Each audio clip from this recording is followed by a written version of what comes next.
Dastlab bu mavzuni olib chiqmoqchi emas edim. Chunki ko'plab ommaviy axborot vositasi va blogerlar bu mavzuni ko'tarib chiqdi. Balki shu yetarlidir deb o'ylab qaradim.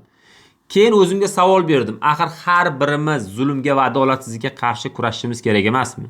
Eng kamida qalban yomon ko'rishimiz. Amerika Qo'shma Shtatlari Eronning Minob shahridagi yosh qizlar o'qiydigan maktabga harbiy zarba berdi. Bu zarba oqibatida 167 nafar kichkina qizlar vafot etdi. Bitti farishtalar. Tasavvur qiling, qizchangiz bor, maktabga jo'natdingiz, kechki payt u qaytmadi. O'ylashni o'zi ham dahshati. Endi mana shu videoni olmasam ham bo'lardi. O'rniga mavzu ham ko'p edi. Kimdirlar o'sha kuni Vine oldi, prikol oldi, reklama qildi, hamma o'z tirikchilikda. Lekin ishoning, har birimiz zulmga qarshi turishimiz kerak. Eng bo'lmaganda kommentariyamiz bilan, laykimiz bilan, videolarimiz, repostlarimiz bilan. Chunki zulmni shunday qilib to'xtatish mumkin.